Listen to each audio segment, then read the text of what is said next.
Hello and welcome to Real Opinions. It's James here, and today I'm going to be talking about Colonia, which is a German co-production directed by Florian Gallenberger, who's an Oscar-winning German director. He won for a short film in 2001, and the film stars Emma Watson, who obviously needs no introduction, and also Daniel Brühl, who was of course nominated for a BAFTA for his role in Rush, and he's probably Germany's most well-known actor. He's been in things like Inglourious Basterds and hit German films like Goodbye Lenin.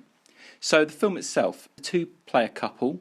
Watson's an air hostess and Brühl's an activist. And they kind of have a fractured relationship, but they are very much in love. And the action itself is set in Chile. And there's a lot of political unrest at the time, and it's pretty unfortunate that Emma, as Lena, and Brühl, confusingly as Daniel, happened to be in the wrong place at the wrong time as General Pinochet's military coup takes over the government. And Daniel's then taken off by the military police to Colonia, which translates to Dignity Colony, which is a kind of hardcore Christian camp that the new government are using to kind of clean up the reprobates. And this is actually based on a real place that was running for 40 years. It became a sort of a strict cult, which was run by a sort of megalomaniac called Paul Schaefer. And he's played by Michael Nyqvist, and he's pretty terrifying, so he does do a good job there. And basically, because Lena can't bear to be apart from Daniel, she takes the bold step of actually voluntarily entering the camp. So the main tension of the film, and it is a thriller, is whether or not the pair will actually escape. So what you have with this film is a kind of Titanic-like setup. So it's a fictional romance, but it's set in a real historical location and event. So the two actors do actually have quite a good chemistry, but the script does feel quite weak, and so it's kind of not the most compelling of relationships. Like, I find it a little bit difficult to actually care about them. But anyway, yeah, the film itself opens with a really well-constructed montage of documentary footage, which is set to Bill Withers' Ain't No Sunshine.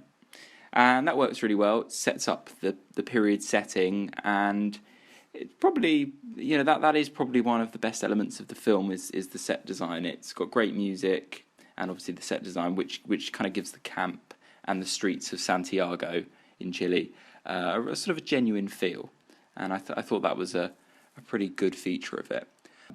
Brühl spends half the time playing a mentally affected Daniel, and that's sort of following tortuous interrogations in the camp. And that's really well acted, actually. It's not over the top, and I think it very easily could have been. But Paul himself, so Paul Schaefer, who's played by Nyqvist, is a pretty horrible figure, a real historical figure. He was convicted of sexually abusing 25 children and effectively brainwashing hundreds, if not thousands, of adults alike. So in short, Nyqvist had to be very, very unlikable, and he really is. Schaefer was an ex-Nazi corporal, and his character kind of reminded me of Gregory Peck's Dr. Mengele in The Boys from Brazil, which is a film that this really did kind of remind me of. I mean, that's obviously very fictional, but sort of based on a real kind of Nazi figure. And also Laurence Olivier as another ex-Nazi in Marathon Man. They're both fictional films about Nazis who fled to Europe for South America after the war. So I think it's a reasonable comparison. So the film structure itself is a little bit confused. Quite a big lead up to the pre-camp section, even though it's in the camp where the majority of the actual drama occurs. So I felt like that was a little bit unbalanced. Nonetheless, as I said, it's a German co-production, and it has a $14 million budget, which, is for a sort of a historical kind of drama like this, with the quality of the set design and stuff. I felt like that never infringed the quality or even the scale of the film, so I didn't think that was a problem. And it also has some really cool intertitles that mark the passing of the days that they're actually in the camp. So with each day, there are floor plans displayed for a particular building in which the action of the scene that follows will be set.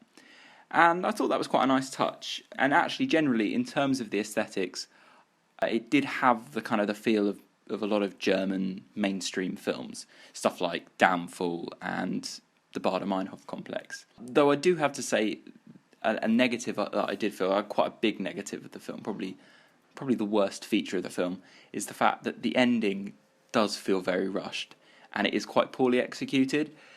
It kind of becomes a sort of a lo-fi Argo, and it is a shame that it does kind of become so hyperbolic, because the story that the film actually sets out to tell is an important one. So yeah, overall, the film obviously does play quite fast and loose with history, but as I said, it does tell an important story, and it doesn't necessarily do that brilliantly, but the quality of the acting does actually compensate for that, I think.